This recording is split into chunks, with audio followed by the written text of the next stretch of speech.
एक लड़का जो अपनी जिंदगी से हताश है। हर बार उसे असफलता ही हाथ लगती है। वह कह रहा है कि आज मैंने हार माननी चाहिए।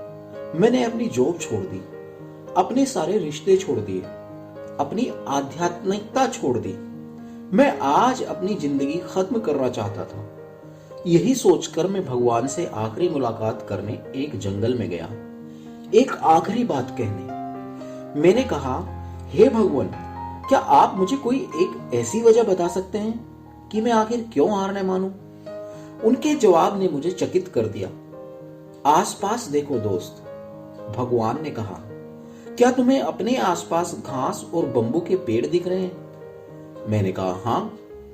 भगवान बोले, जब मैंने इनके बीज जमीन में बोए तो मैंने इनका बहुत ध्यान रखा। मैंने इन्हें रोशनी दी, मैंने इन्हें पानी दिया। ये छोटे छोटे पेड़ पौधे बहुत जल्द बहुत बड़े हुए और पूरी धरती को हरा भरा कर दिया। पर बंबू के बीज से कुछ नहीं निकला। पर मैंने बंबू को छोड़ नहीं दिया। एक साल में चारों ओर हरियाली ही हरियाली हो गई। सारे पौधे फल फूल रहे थे, पर बंबू का कोई नामो निशान तक नहीं था।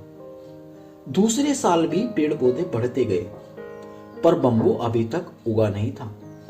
पर मैंने बंबू को छोड़ा नहीं। 3 साल गुजर गए, कुछ नहीं हुआ। पर मैंने हार नहीं मानी, क्योंकि मुझे विश्वास था।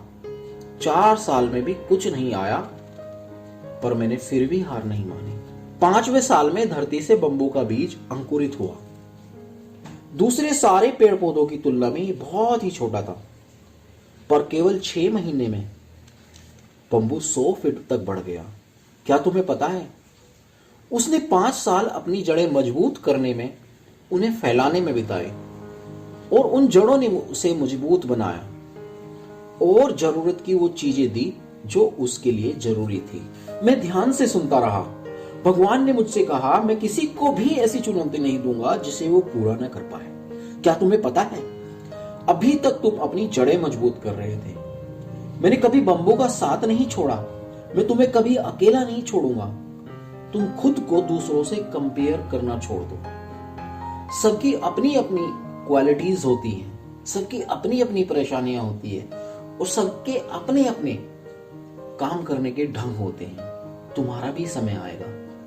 दोस्तों, मैंने फिर हार नहीं मानी और मैं निरंतर आगे बढ़ता ही गया, क्योंकि अब मुझे खुद पर और अपने भगवान पर यकीन है। दोस्तों, सबका भाग्य एक जैसा नहीं होता और सब में एक सी विशेषता भी नहीं होती। तो क्यों फिर हम खुद की तुलना दूसरों से करने लगते हैं और फलस्वरूप निराश हो जाते हैं। ये बात ध्यान रखिए कि ईश्वर ने हर व्यक्ति को कुछ न कुछ खास विशेषता दी है। किसी को पढ़ाई में बेहतर बनाया है, तो किसी को खेल में, किसी को सिंगर के रूप में, तो किसी को डांसर के रूप में। ऐसे ही कोई ना कोई तो ऐसा क्षेत्र होगा जिसमें आप भी बाकी लोगों से बेहतर होंगे। समय निकालकर सोचिए एक बार अपने बारे में और लग जाइए मेहनत में। कुछ समय बाद आप खुद को एक सही मुकाम पर पहुंचा पाएंगे। किसी ने क्या खूब कहा है, रात जाएगी और सुबह आएगी। इसी तरह कभी हार मत मानो। आज हालात मुश्किलों से भरे हैं, कल और भी बदतर हो सकते हैं, लेकिन यकीन रखो, परसों धूप जरूर खिलेगी।